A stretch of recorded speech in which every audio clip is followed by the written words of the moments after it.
The rain had just started when Mara Ellison stepped out of the revolving doors of the St. Regis Hotel, her breath fogging in the cold Manhattan air. She wasn't supposed to be there.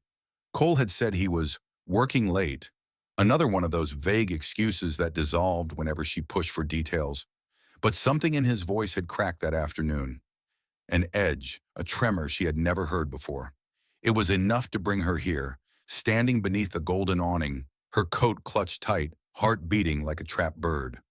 That was when she saw him, Cole Harrington, her husband of 7 years, standing in the private parking corridor below the hotel's marble steps. His posture was rigid, his jaw tight. But it wasn't Cole who froze her blood. It was the man beside him. Tall, dark coat, no expression. The kind of face you forget instantly, except she couldn't. Something about the way the stranger held himself, the quiet authority in his stance, made her chest tighten. He handed Cole a slim black drive, no bigger than a house key. Cole snatched it like it was burning his hand. Mara had never seen her husband look frightened before. She pressed herself behind a stone pillar, watching the exchange unfold in the reflection of a sleek Mercedes nearby. Her phone buzzed in her pocket. An unread message from Cole. Home late. Don't wait up. A lie. A perfect, polished lie. She swallowed hard, the metallic taste of betrayal coating her tongue. Was he cheating? Was the stranger a private investigator? A blackmailer? None of the guesses made sense. Cole wasn't a man who stumbled. He calculated. He controlled. He never, ever panicked. Until tonight. The stranger leaned closer, murmuring something Mara couldn't hear. Cole stiffened, scanning the garage like he expected someone to be watching. And then he looked right at her. Not directly. Not with recognition. But his gaze sliced through the shadows, landing inches from where she stood trembling. Mara stepped back too quickly, her heel skidding against wet concrete. The sound echoed like a gunshot. Cole's head snapped up. Mara didn't wait. She ran. Through the rain, through the blur of headlights, through the crush of her own unraveling world. By the time she reached their apartment door, her hands were shaking so violently she could barely fit the key into the lock. Hours later, when dawn crept through the blinds, Cole would find the apartment empty. Mara was gone, and on the dining table, placed with eerie precision, lay a single silver USB drive, one he had never seen before. A USB that would crack open everything he tried to bury, and the moment Cole plugged it in, the nightmare truly began. Boy, John, Joe, and cliffhanger. When Cole opened the USB, the first file wasn't data. It was Mara's voice whispering, "If you're hearing this, I'm already gone." For the first 3 years of their marriage, Mara Ellison convinced herself that silence meant peace. Cole Harrington wasn't the type of man who raised his voice. He didn't slam doors or throw accusations. His cruelty was quieter, polished, efficient, hidden behind a perfect smile that made other people call him charming. It started small. A comment about how she overthinks everything. A reminder that he handled the finances better. A suggestion that she shouldn't stress about work when promotions kept passing her by. Mara used to believe marriage was compromise. With Cole, compromise felt more like erasure. She remembered the first warning sign she ignored. The night Cole came home with a brand new Rolex and claimed it was a corporate gift. She'd later learned those gifts weren't given to his colleagues. They were purchased quietly, expensively, without explanation. When she questioned him, he kissed her forehead and laughed gently, as if she were adorable for worrying. Then came the second warning, the joint bank account, or more accurately, the disappearance of it. One morning she logged in and realized her name no longer appeared on the account. Cole brushed it off with a dismissive wave. "You're terrible with passwords, love. I'm just keeping things organized." It was said so sweetly that Mara apologized for questioning her own husband. Worst of all was the distance. The man she married used to hold her waist while she cooked, tracing circles on her skin. Now he sat across the dinner table, scrolling through his phone, barely glancing up when she spoke. She missed him even when he was in the same room, but the cracks only became visible in hindsight. Standing there that night in the St. Regis garage, watching Cole accept that mysterious black drive, Mara finally saw the truth she had avoided for years. This marriage wasn't built on love. It was built on control. She replayed all the subtle manipulations, all the coincidences, all the nights he claimed to be buried in meetings, while she sat alone scrolling through old wedding pictures. Each memory sliced deeper and deeper still, until the bleeding inside her could no longer be ignored. She wasn't losing her husband. She had lost him long ago. But what she didn't yet know was how much more she stood to lose. Because at 3:17 a.m., while Mara packed a single bag, Cole received a phone call, one that made his face drain of color, and he whispered one chilling sentence. She knows. The apartment was silent when Mara slipped inside, drenched from the rain and trembling so hard she could barely turn on the light. Her reflection in the hallway mirror looked like a stranger, wide-eyed, pale, hair clinging to her cheeks. Everything inside her screamed to confront Cole, demand answers, demand the truth, but another voice, quieter and sharper, whispered, "If he's hiding something this dangerous, you can't stay." That voice won. She moved mechanically, as if someone else controlled her limbs. She grabbed a travel backpack from the closet, the one she hadn't used since her last work conference. Into it, she slid only essentials: a few clothes, her passport, a charger, a toothbrush. On impulse, she added the small leather journal she kept hidden under the bed, a place where she had written fears she never dared say out loud. Her hands shook as she powered on her laptop. She copied a folder from a hidden partition, one she had compiled quietly over the years without admitting to herself why. Suspicious emails, unexplained financial transfers, legal documents Cole insisted she never needed to see. She didn't understand the full picture, but she sensed the truth. Cole hadn't just lied to her. He'd used her. Once the transfer finished, she ejected the silver USB drive and held it in her palm. It felt heavier than metal, like all the weight of what she'd survived and what she was finally ready to expose. She placed it on the dining table, right in the center, where Cole would see it the moment he walked in. For a long moment, Mara just stood there, listening to the familiar hum of the refrigerator, smelling the faint trace of Cole's cologne lingering on his coat by the door. This had been her home, her marriage, her life. But now the walls felt like they were quietly closing around her, sealing her into a story she refused to keep living. She took one last look around, then slipped out into the hallway, locking the door behind her. Downstairs, a yellow cab waited at the curb. She climbed in without checking if anyone was watching. "Where to?" the driver asked. Mara stared out at the city lights smearing across the wet windshield, her voice barely above a whisper. "Anywhere but here." But as the cab pulled away, a pair of headlights turned on across the street, slow, deliberate, following. And the moment Mara realized she wasn't leaving alone, everything inside her went cold.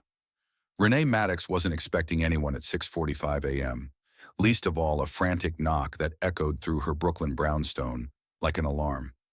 She opened the door to find Mr. Hayward, the elderly doorman from Mara's building, holding a small paper bag and wearing a face drained of color. "Ms. Maddox, Mara asked me to bring this to you. She said if anything ever happened, well, she said you'd know what to do." Renee froze. She hadn't spoken to Mara in almost a year, not since their friendship fractured over choices neither of them were brave enough to admit. Still, something in the doorman's eyes, fear, urgency, uncertainty, made her take the bag without hesitation. Inside was a single item, the silver USB drive. Renee swallowed hard and reached for her MacBook Pro, pushing aside stacks of case files and cold coffee cups. She plugged in the USB. For a terrifying moment, nothing happened. Then a single folder appeared. "If you're seeing this," her heartbeat rattled against her ribs. She clicked. A video file loaded. Mara appeared on screen, sitting in her dimly lit apartment. Her eyes were red, expression hollow yet steady, like someone standing on the edge of a cliff while the world burned behind her. "Renee, if you're watching this, I didn't disappear by accident. Cole has been lying to me for years. I think he's involved in something bigger than I ever understood. Financial manipulation, false identities, money routed through my name. I found proof, but I don't know who I can trust." Renee leaned closer, breath held. "I need you to keep this safe, and no matter what Cole says, don't believe him." The video ended abruptly, replaced by encrypted files with strings of numbers and dates, far beyond anything the average person could decode. Renee recognized just enough to know this wasn't corporate drama. This was federal crime-level evidence. She reached for her phone to call Mara, straight to voicemail. She tried again. Nothing. Outside, a siren wailed down the street, slicing through the morning quiet like a warning. Renee stood abruptly, pacing her living room, panic rising. If Mara was truly in danger, who else knew she had this USB? Did Cole? Did whoever that man at the hotel was? Her phone buzzed suddenly. Unknown number. One message. You have something that belongs to us. Renee's blood ran cold, and before she could even lock the door, she heard slow, deliberate footsteps approaching her front steps.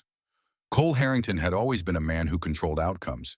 Deals bent to his will, people adjusted themselves around him, and problems, when they appeared, were swiftly buried under charm or threats, whichever worked faster. But as he stepped into the apartment at 7:12 a.m., rain dripping from his tailored coat, control slipped from him for the first time. The apartment was too quiet, no coffee brewing, no footsteps, no Mara. Sweetheart, his voice echoed back empty. He checked the bedroom, the bathroom, the balcony. Nothing. Only the faint trace of her perfume lingering like a fading warning. A knot formed in his throat. Not fear for her, but fear of what she might have done. Then he saw it. The silver USB sitting in the center of the dining table, like an accusation. His pulse spiked. No! No! No! He snatched it up, teeth clenched. Had she found the files, the offshore accounts, the transfers tagged under her name? She wasn't supposed to know anything. That was the point of choosing someone like Mara. Quiet, trusting, accustomed to shrinking herself for the comfort of others. Cole slammed the USB into his laptop. The screen lit up, revealing the folder title, If You're Seeing This. His jaw locked. When Mara's recorded face appeared, he felt something he never experienced before, an emotion dangerously close to panic. How much did she know? Who had she told? He replayed the video twice, memorizing every word, every pause. The anger building inside him was volcanic, slow and brutal. When the video ended, he hurled the laptop across the room. It crashed against the wall, screen shattering. He grabbed his phone and dialed a number he rarely used, one saved under no name, only a single black dot. A deep male voice answered. She's gone, Cole said, breathing hard. And she has data. Where is she now? I don't know, but someone has the USB. A pause. You understand what must be done. Cole ended the call without answering. He stormed out of the apartment, heading straight to the parking garage beneath their building. As he approached his car, he noticed something that made him freeze. A single envelope on the windshield, his name written in Mara's handwriting. Hands trembling with rage, he tore it open. Inside was one sentence written with terrifying calm. I know who you really are. Cole's blood turned to ice, and when he looked up from the letter, someone was watching him from the far end of the garage. Someone he recognized far too well. The cab dropped Mara at the edge of a rural bus station in upstate New York, long before sunrise colored the sky. She moved quickly, hood pulled low, avoiding security cameras, keeping her head down as she purchased a one-way ticket north. Every step felt unreal, as if she were watching someone else flee into the night. By mid-afternoon, she reached a remote stretch of Vermont woods, thick pines, winding roads, and a chill that seeped through her coat. The cabin she rented under a false name sat at the end of a narrow dirt path, its windows dark, its porch sagging slightly. It wasn't much, but it was quiet, hidden, safe, or as safe as anywhere could be now. Inside, Mara locked every door twice, then lowered the faded blinds. She stood motionless for several seconds, letting the stillness press against her heartbeat until she could breathe again. Only then did she unpack the tools she knew she'd need: her laptop, a portable hard drive, and the leather journal she'd carried with her for years. The journal fell open to a page she wrote months earlier. Something is wrong with Cole. If anything ever happens to me, it will be because I ignored the signs. Her throat tightened. She powered up her laptop, connecting to a mobile hotspot. No Wi-Fi, no trace. Even the faint crackling of the fire sounded too loud in the tiny space. Mara began reviewing the digital copies she'd saved from Cole's accounts. Transfers routed overseas, shell companies she'd never heard of, numbers that didn't align with any legitimate operation. But then she saw it, a document titled Ellison Fund Authorization, her last name, her signature forged, a sum that made her head spin, millions. Her breath hitched. Cole wasn't just lying, he was building an entire criminal structure under her identity. If federal investigators uncovered this, she would be the first suspect, not him. A wave of nausea rolled through her, and she sat down abruptly on the cabin floor, trembling. How long had he planned this? Was their entire marriage just a mechanism to erase his tracks? The only sound was the wind brushing against the old wooden boards and the truth crashing over her like a tidal wave. She wasn't just running from Cole. She was running from the law, too. Her vision blurred as she stared at the forged document, and that was the moment her burner phone buzzed, despite the fact she had never given the number to a single soul. Message: "You're not safe there, Mara." The message on Mara's burner phone glowed like a threat in the dim cabin light. "You're not safe there, Mara." Her pulse spiked violently. No one had this number. She'd bought the phone at a gas station 3 towns back, paid in cash, never activated location services. She backed away from the table, eyes darting toward the windows, searching for movement beyond the curtain. She typed quickly, "Who is this? How did you find me?" 3 dots appeared. Then, "I'm not your enemy." Rage surged under her fear. Strangers didn't send warnings. They sent traps. Meanwhile, 2 states away, Renee Maddox gripped her phone with trembling fingers. She'd just finished replaying Mara's video for the 5th time when the doorbell camera app buzzed again. The same man from earlier, the one the doorman claimed had been seen around Mara's building, was now standing at her front steps. But this time, he wasn't hiding in the shadows. He looked straight into the camera, expression calm, almost patient. He pressed the intercom button. "Ms. Maddox," he said, voice low and steady, "I believe you have something that belongs to me." Renee froze. Her mind raced. USB? Documents? Mara's message? She forced her voice to stay steady. "Who are you?" The man tilted his head slightly as if deciding how much to reveal. "My name is Dorian Hale," he said, "and I need to speak with you. It concerns Mara." Renee's blood ran cold at the way he said Mara's name. Not threatening, not mocking, but almost protective. Like he knew her. Like he'd known her for a very long time. "Whatever you think I have," Renee replied, "you're not getting it." Dorian didn't flinch. Instead, he reached into his coat pocket, slow, deliberate, and held up something small and metallic. A badge. Department of the Treasury, Office of Special Investigations. Renee blinked, stunned.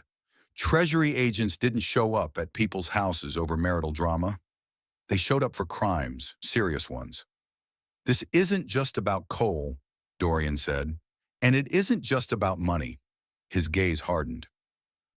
"Your friend is in more danger than you understand." Before Renee could respond, Dorian lifted his eyes slightly, sensing something behind him. He stepped aside just as a black sedan turned onto the street. Too slow, too intentional. "Ms. Maddox," he said sharply, "step away from the windows." Renee's stomach dropped, because through the glass she saw the driver and recognized Cole's right-hand man from a photo Mara once showed her. He wasn't there to negotiate, he was there to silence. And Dorian, lowering his voice, whispered one chilling sentence. "Get your coat. We're leaving. Now." The cabin had grown colder by the hour, the kind of cold that seeped into bone and thought alike.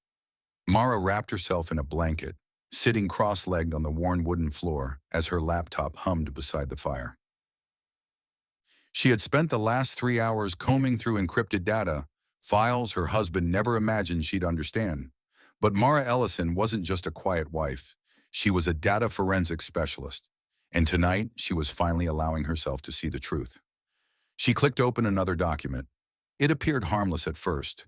Transaction logs, schedules, dull financial entries. But when she layered the metadata, the entire structure shifted like a puzzle rearranging itself. Hidden beneath normal ledger entries was a complex algorithm linking offshore accounts, shell companies, and unidentified beneficiaries. But the part that twisted Mara's stomach was not the money itself. It was her name. Ellison Trust, Ellison Executive Fund, Ellison Overseas Assets, all created within the last 6 months, all tied to her social security number, all with forged signatures that looked terrifyingly perfect. No, Mara whispered, her throat tight. Cole hadn't been planning to ruin her life as a reaction. He had engineered it, carefully, quietly, years in the making. Every time he dismissed her questions, every time he told her not to worry about finances, every time he forgot to include her on accounts, he was building a trap, and she had lived inside it like a devoted, oblivious wife. Hands trembling, she clicked a final file, one with a strange label. DH, contract, liability. Her breath hitched as the document opened. It wasn't about her. It was about someone else entirely. A man named Dorian Hale. Her pulse hammered in her ears as she scrolled. Dorian's name appeared in connection with several shell companies, some tied to Vanguard's Corp, some tied directly to Cole. Financial disputes, blackmail indicators, suppressed investigations, and one highlighted line. If Hale intervenes, initiate contingency protocol, use spouse as leverage. Spouse. Her. Mara covered her mouth as nausea rose. Cole hadn't just used her identity. He intended to use her life as a bargaining chip in a war she didn't understand. The wind howled outside, rattling the cabin windows like skeletal fingers tapping for entry. Mara stared at the screen, her heart pounding with a realization more chilling than the cold Vermont air. This wasn't marital betrayal. This was a criminal empire, and she was at the center of its collapse. The cabin lights flickered, once, twice, then went out completely. And through the sudden darkness, Mara heard boots crunching on the snow outside, stopping right at her door. The darkness inside the cabin pressed on Mara like a memory she had tried to bury. As the footsteps outside paused, her mind spun backward, years before the forged documents, the offshore accounts, and the lies that now wrapped around her like barbed wire. Back to the beginning, before she realized the cracks were there at all. She met Cole Harrington at a corporate networking event in Midtown. He had smiled at her like she was the only person in the room. A polished man with a Mont Blanc pen clipped to his pocket, a Rolex that caught the light just enough to hint, but not brag about his success. Mara, shy and unused to attention, fell for the warmth he manufactured so expertly. In hindsight, she understood. Predators always study their prey. Their first year together felt like a dream. Weekend trips, lavish dinners. Cole telling her he admired her intelligence, her dedication. He framed himself as the man who would protect her from a world too sharp for someone as gentle as she was. But protection slowly turned into possession. The first shift came quietly, a suggestion that she stop spending so much time with friends. Then a subtle critique of her job, how it drained her, how she deserved a more relaxed life. Mara thought he was being supportive. She didn't notice how her world began shrinking around him. By year 3, Cole had taken over their finances to make life easier. By year 4, he started deciding where she worked, where they lived, who they saw. By year 6, he had constructed a life where every detail, from dinner reservations to credit cards to medical insurance, ran through his hands. Mara wasn't weak, but she was alone. And Cole exploited that loneliness with surgical precision. The final warning sign had appeared 6 months ago, though she didn't see it then. Cole came home at 2 a.m., smelling of expensive scotch and someone else's perfume. When she asked where he'd been, he brushed her cheek and whispered, "Don't make things complicated. Not I'm sorry, not let me explain. Just a reminder of her place." And now, sitting in a dark cabin surrounded by the evidence of his crimes, she understood something that tore through her heart. He hadn't changed. He had always been this man. She had just taken too long to see him. The footsteps outside moved again, slow, deliberate. A shadow passed the window, and then a voice drifted through the cold air, low and unmistakably male. "Mara, open the door. We need to talk." Cole Harrington prided himself on composure. It was part of his brand. The calm, brilliant executive who closed multi-million-dollar deals over a single espresso. The man who never raised his voice, never cracked under pressure.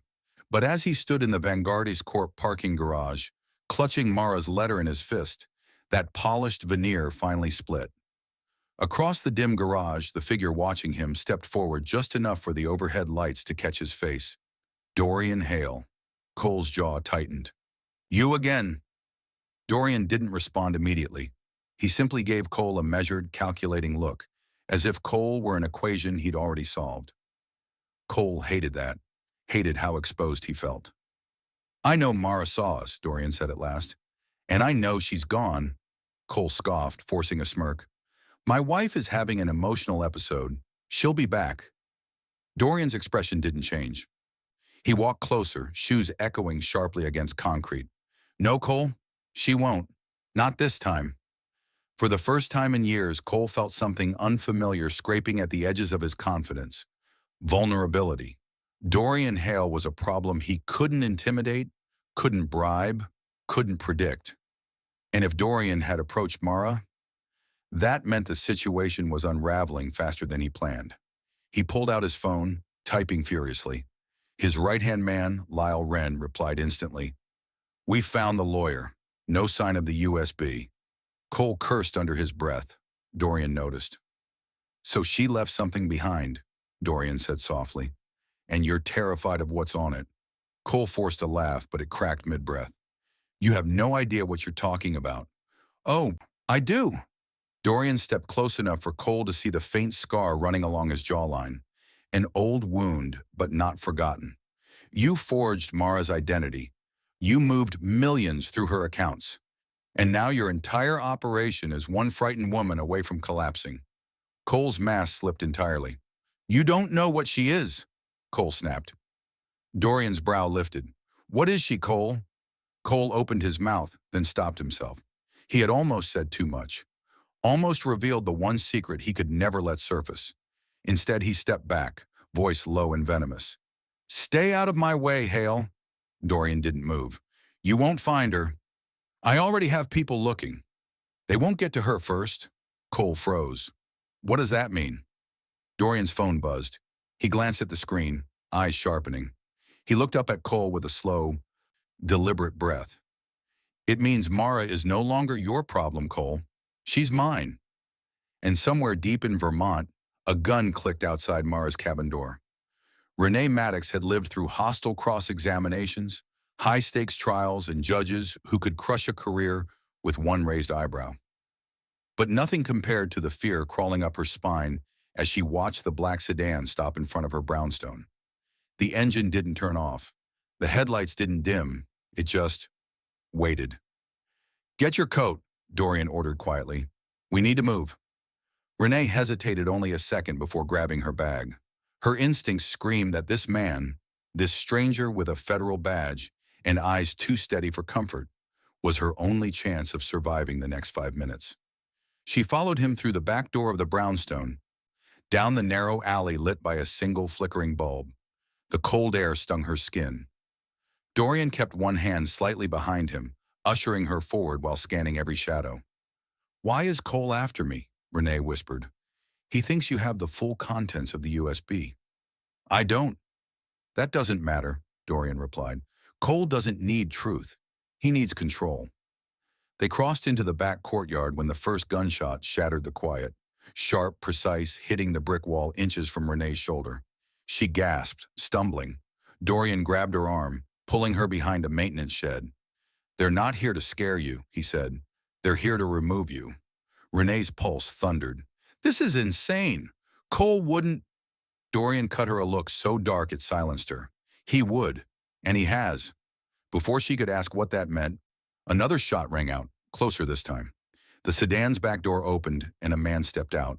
Lyle Wren, Cole's fixer. Broad shoulders, gloves, no hesitation in his stride. Renee felt the world tilt. I've seen him before. He came to the firm once. He wasn't there on business, Dorian said. He was assessing you. Assessing, not meeting, not negotiating. Assessing. For disposal. Dorian reached inside his coat and pulled out a compact tactical tool. Not a gun, but something designed to jam signals. He glanced at Renee. "You trust me?" "No," she whispered. "Good," he said. "You shouldn't trust anyone right now, but you're safer with me than with the alternatives." He activated the jammer. The sedan's headlights flickered, its engine sputtering. Lyle cursed and turned sharply toward them. "Run," Dorian said. They sprinted into the night. Renee's breath burning, Dorian just steps behind her. But halfway down the block, a new vehicle turned the corner. One Renee recognized instantly, Cole's private driver. And he wasn't alone. The cabin had never felt as suffocatingly small as it did now. The darkness pressed in from every side, swallowing the weak glow of Mara's dying laptop screen. She forced her breathing to slow, listening, really listening, to the silence outside. The footsteps she'd heard earlier had faded, but that didn't bring relief. The kind of men Cole sent didn't give up. They repositioned. Mara's burner phone buzzed again. She flinched so hard the blanket slipped from her shoulders. Her pulse thudded violently as she lifted the phone with trembling fingers. A new message. "Don't turn on the lights." Her throat tightened. She shut the laptop immediately, plunging the room into shadow. Only the faint glow from the fire remained. Another message appeared. "They're watching the windows." For the first time in hours, fear didn't paralyze her.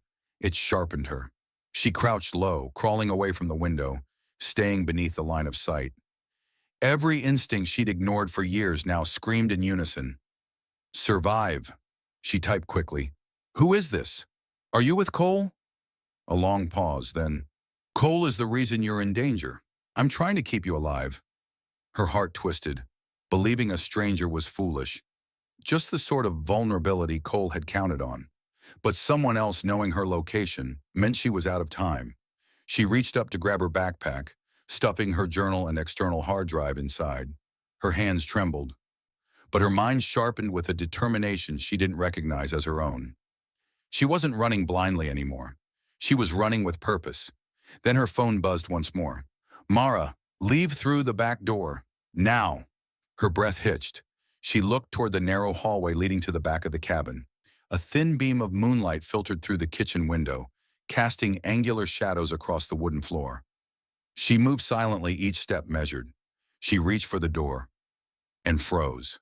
The doorknob was vibrating, shaking, as if someone on the other side was testing it. Very slowly, Mara backed away, pulse screaming in her ears. Whoever they were, they had found her. Her phone lit up again, illuminating her terrified face. "If you stay inside, you die."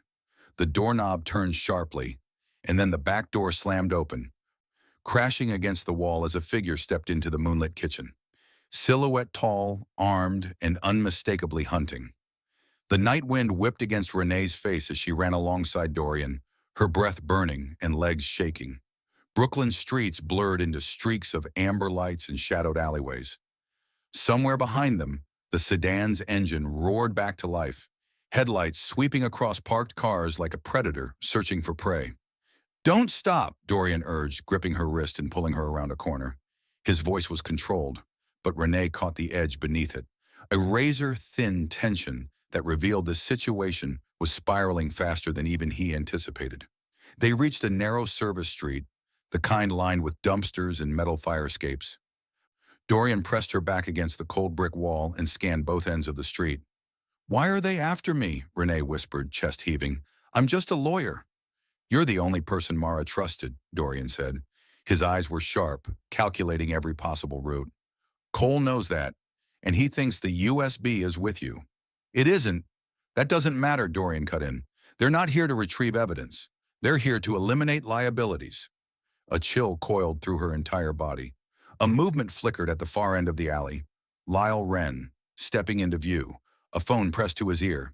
His gaze swept the alley, methodical and unhurried. He was hunting. Renee's knees nearly gave out. "He's going to kill us."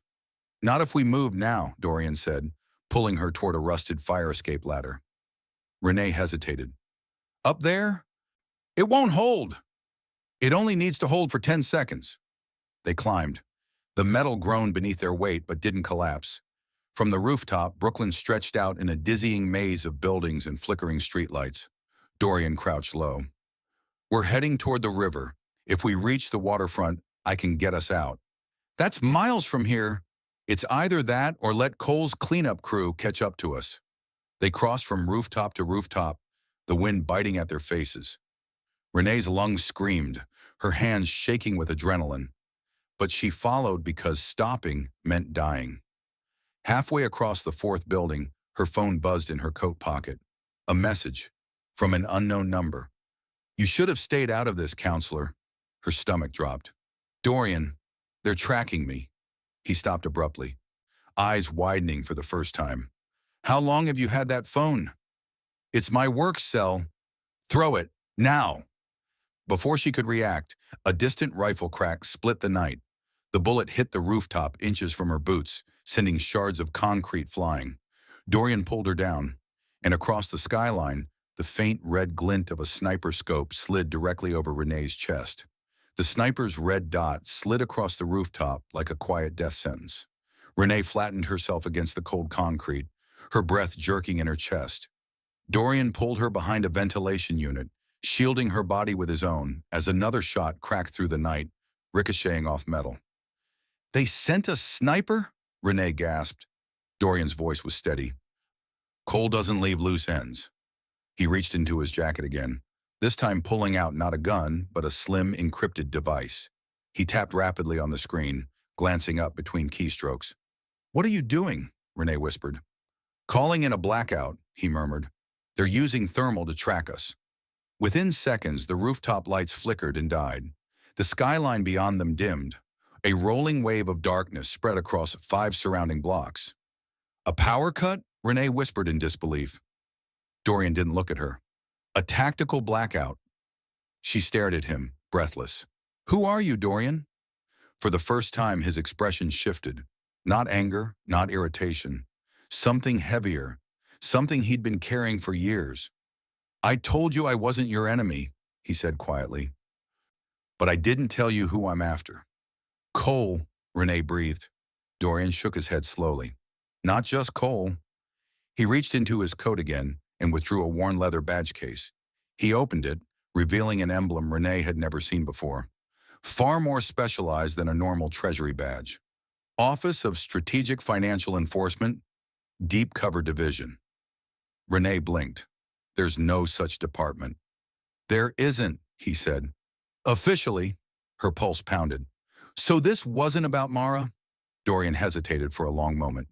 Then he spoke, voice barely above the wind. I've been tracking Cole's network for years, long before Mara ever married him. When she appeared in his documents, it wasn't random. What do you mean? He looked at her, eyes shadowed with something painful. Mara wasn't just a convenient target. She was chosen. Renee felt her stomach drop. Chosen? Why her? Dorian exhaled, a slow, fractured breath. Because Mara Ellison isn't who she thinks she is. He paused. And Cole knows it. Renee stared at him, speechless. But Dorian wasn't finished. Mara has a connection to my case. A connection she doesn't even know about. His eyes darkened. A connection to me. Renee's breath caught. What kind of connection? Dorian opened his mouth to answer, but a voice echoed from the next rooftop, cutting through the darkness like a blade. Dorian Hale! Step away from the lawyer! It wasn't Cole's men. It was someone far more dangerous. Manhattan rose before her like a steel and glass battlefield as Mara stepped off the early morning bus at Port Authority. The cold wind whipped through the terminal, carrying the familiar hum of taxis, sirens, and restless ambition. A month ago, this city had been her prison. Tight schedules, muted dreams, a marriage that drained the life from her. But now, standing beneath the skyscrapers, reflecting the pale dawn, Mara felt something she hadn't felt in years. She felt awake. The night escape from the Vermont cabin had pushed her to the brink. Running through the woods, dodging headlights, hiding in the back of a delivery truck until sunrise. She hadn't slept. She barely ate. But the moment she crossed into Manhattan, adrenaline straightened her spine. She was no longer running from Cole. She was running toward the truth. Mara zipped her coat tighter and slipped into the crowd.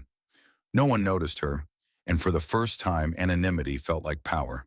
She passed a polished glass storefront, catching her reflection. Dirt on her cheek, hair tangled, but her eyes, they were different, sharper, steadier, done being naive. She ducked into a small cafe on West 52nd, ordered a black coffee, and claimed a corner table. With hands still stiff from the cold, she unpacked her laptop and external drive. The files she'd found in the cabin weren't enough to take Cole down. She needed the missing pieces, the documents stored on the Vanguardi servers, the ones she once had limited access to during her data work. Cole assumed she would never return. He counted on fear to keep her away. But Mara Ellison had spent years shrinking herself so Cole could shine. Today, she reclaimed every piece of herself he tried to break. She slipped a pair of glasses on, ones she rarely wore, but now gave her a sharper, more professional edge. She opened a secure browser, rerouting her signal through multiple proxies.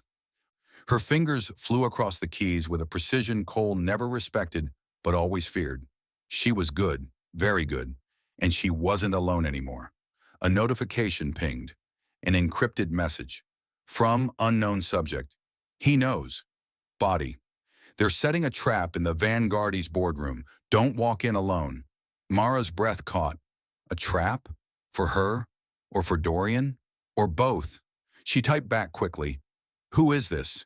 How do you know my plan? 3 dots appeared, then vanished. Appeared again.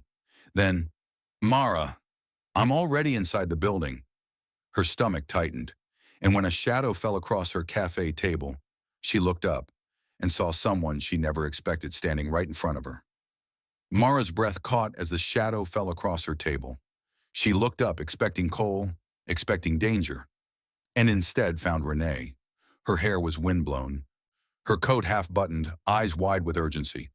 Mara, she whispered, gripping the table edge, you can't go to Vanguardis alone? Cole's setting you up. For a moment, Mara simply stared. She hadn't seen Renee since the night everything unraveled. Seeing her now, alive, shaken but determined, felt like a lifeline thrown into a storm. How did you find me? Mara asked. I didn't, Renee said. He did. A second shadow appeared. Dorian Hale stepped into view, face carved with resolve. Mara stiffened. You? Later, Dorian cut in. Right now, we don't have much time. Cole's summoned the executive board. They think you're leaking confidential data. If you walk into that building without evidence, they'll hand you over to federal authorities. He paused, and Cole made sure the evidence points to you. Her pulse pounded. She'd suspected this, but hearing it spoken aloud made her skin burn. Renee leaned in. But you have the truth, Mara. The files you found in Vermont are enough to expose Cole, if you present them before he shuts you down. Dorian slid a key card across the table. Service elevator. It'll get you to the 28th floor without security stopping you. Once inside the boardroom, you'll plug this drive into their central display system. He placed a sleek black data stick beside the key card. This contains a mirrored extraction of Cole's hidden accounts, he said. Combined with your files, it's the full picture. Mara stared down at the objects, so small yet powerful enough to overturn an empire. She exhaled slowly. Let's finish this. Minutes later, Mara entered the towering glass lobby of Vanguardis Corp. Every polished marble tile, every fluorescent light, every security camera reminded her of the life she once lived. Obedient, compliant, controlled. No more. She slipped into the service elevator and rode in silence to the executive floor. When the doors opened, the hallway was empty except for the double doors of the boardroom at the far end. Muffled voices spilled through. Cole's voice rose above them, smooth, confident, lying with rehearsed precision. She's unstable. She left threatening messages.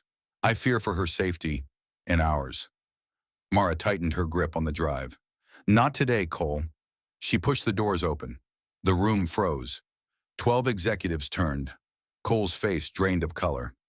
Mara, he whispered. She stepped inside, each word sharp and steady. Let's talk about what you fear most, Cole. She approached the screen, lifted the drive, and before she could plug it in, a board member stood abruptly and said, Ms. Ellison, you're under internal investigation. Please step away from the console. For a moment, Mara couldn't breathe. The boardroom felt colder than the Vermont cabin, colder than the night she ran for her life. The board member's command, "You're under internal investigation," hung in the air like a verdict waiting to fall. Cole recovered first. He stepped forward, voice dripping with manufactured concern. "Sweetheart, you shouldn't be here. You need help. Please, sit down." Mara ignored him and faced the board. "Whatever he told you, it's a lie. Cole forged my signature, moved millions through accounts tied to my name, and—" the chairman raised a hand. "Ms. Ellison, at 6 a.m., we received new evidence. Evidence that came from someone claiming to be your legal counsel." Mara's heart slammed against her ribs. "My what?" The door swung open. Renee walked in. But this wasn't the Renee who saved her. Her hair was neatly tied back, her blazer crisp, her expression unreadable. And in her hand, a folder stamped with the Vanguardi's legal seal. Mara's stomach dropped. "Renee, what are you doing?" Renee didn't look at her.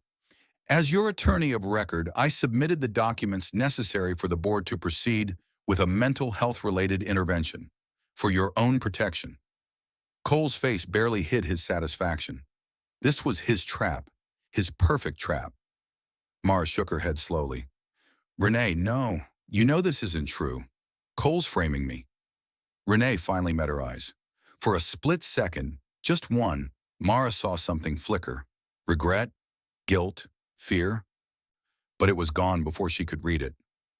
"The board has voted," Renee said. "You're to be placed on immediate administrative leave, pending psychological evaluation." Mara felt the floor tilt.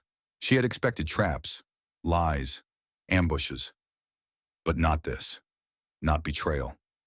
Cole stepped beside Renee, voice gentle for the audience, but sharp enough for Mara to hear the threat beneath it. "You should have stayed gone, Mara," the board murmured among themselves. Security lingered near the door, waiting for a signal. Mara forced herself to stand tall. She reached into her coat pocket, slowly, deliberately, and lifted the second USB drive, the one Dorian gave her. "You want evidence?" she said, her voice steady. "Let's show them everything." She stepped toward the console. A hand shot out and grabbed her wrist. "Renee." "Mara," she whispered urgently, eyes wide now, panicked. "Don't plug that in. You don't understand. They'll kill you before the truth loads." The room froze, and then Renee leaned closer, breath trembling, and whispered the words that shattered Mara's world. "I had no choice. Cole owns more than you think, including part of my past." Chaos erupted the moment Renee whispered those trembling words. "Cole owns part of my past." Mara didn't have time to process it. The boardroom shifted like a trapdoor falling open. Executives murmured, security stepped inward, and Cole, always composed, always calculating, finally let himself smirk openly. He thought he'd won. "Mara," he said softly, "hand me the drive. I'll take care of everything." But the thing Cole never understood was that fear, when pushed far enough, becomes resolve. Mara yanked her wrist free from Renee's grip and stepped back. "Stay away from me." Security advanced. Renee moved aside, guilt written across every line of her face.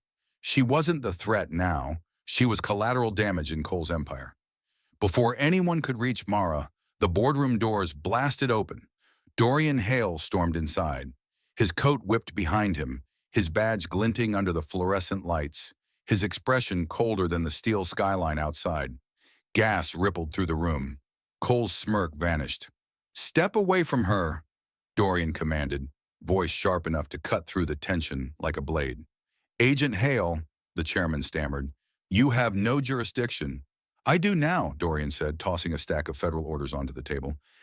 "Vanguardi's Corp is under active investigation for financial crimes and identity fraud."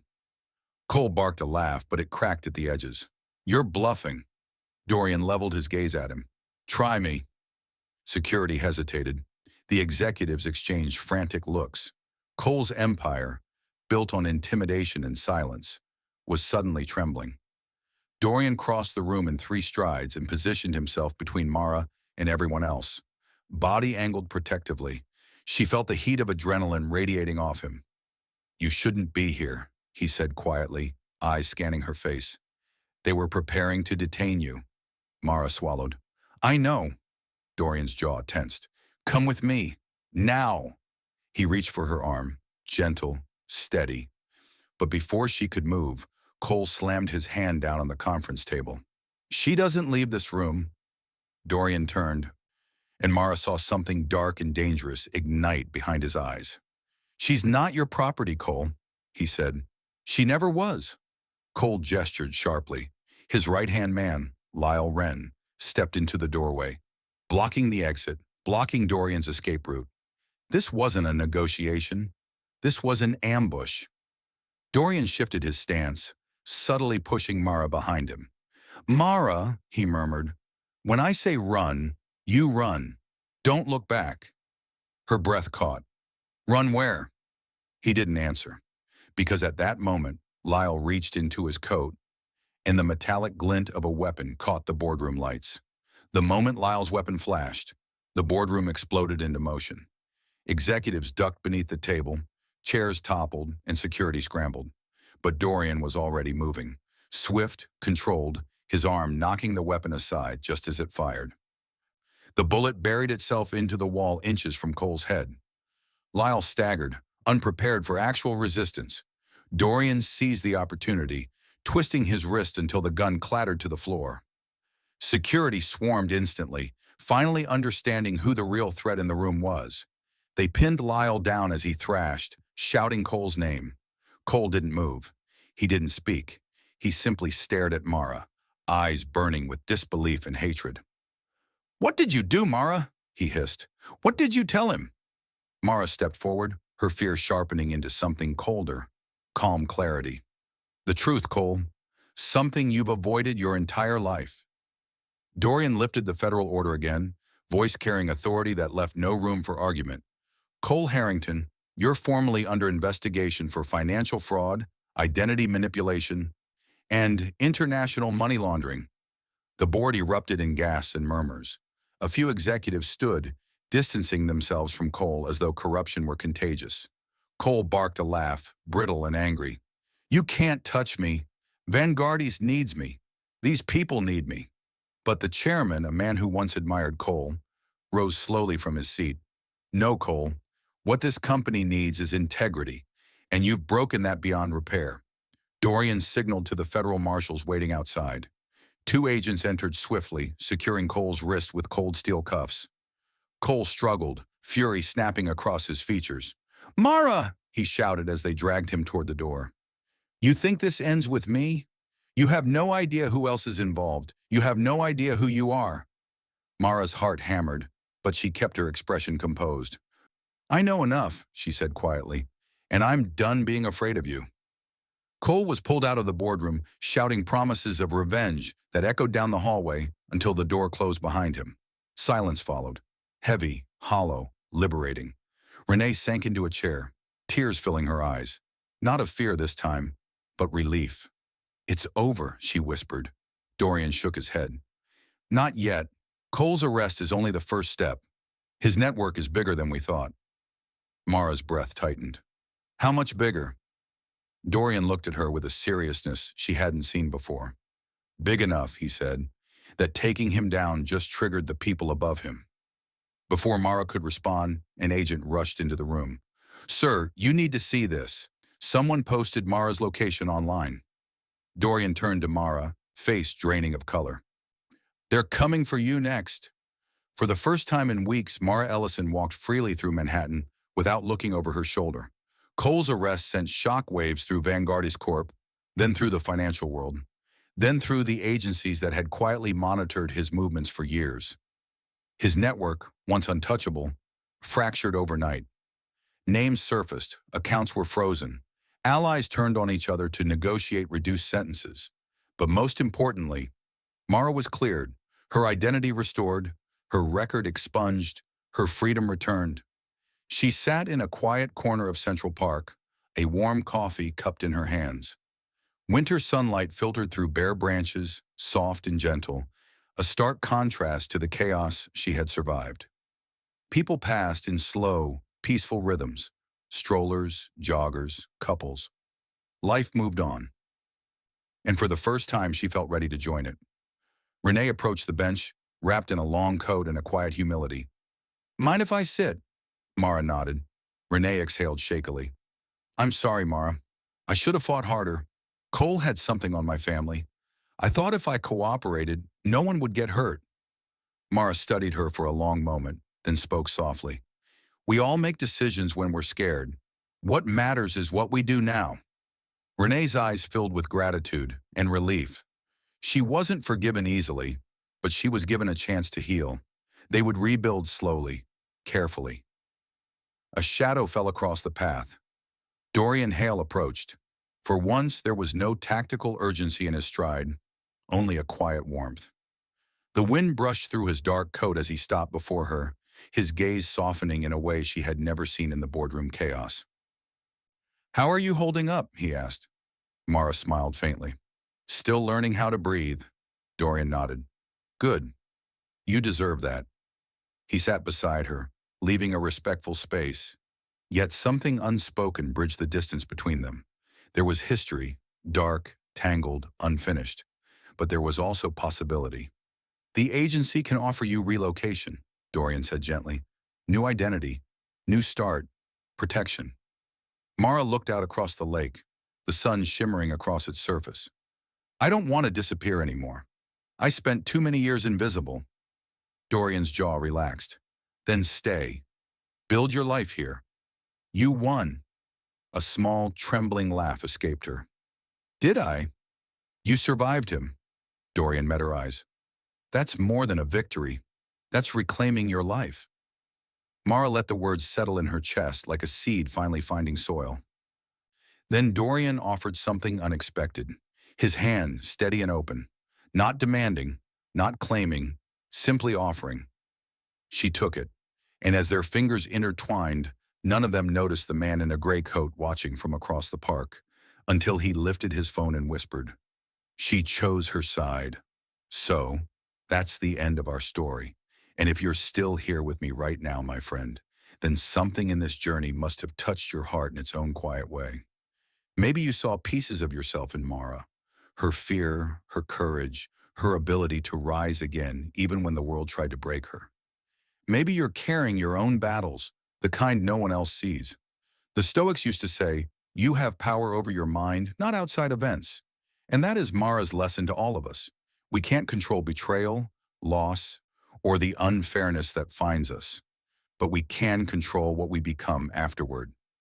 Strength isn't built in the easy chapters. It's forged in the nights we think we won't survive, yet somehow do. So if today feels heavy, please remember another Stoic truth. The obstacle is the way. Your pain is not the end. It's the beginning of the person you're meant to grow into. If this story meant something to you, even just a little, I'd love for you to like, share, and subscribe so we can keep walking through stories and through life together. You're not alone, and you're stronger than you think. Before we close, I want to make something very clear for YouTube and for everyone watching. This story is a work of fiction created purely for emotional reflection and entertainment. The characters, events, companies, and situations in this narrative are entirely imagined and not based on real individuals or real criminal cases. Any resemblance to actual people or events is purely coincidental. The purpose of this drama is to explore themes of courage, healing, and personal growth in a safe storytelling space, not to present factual claims or real-world allegations. So please enjoy it as a cinematic journey, not as documentary content. Thank you for understanding and for supporting responsible storytelling on this channel.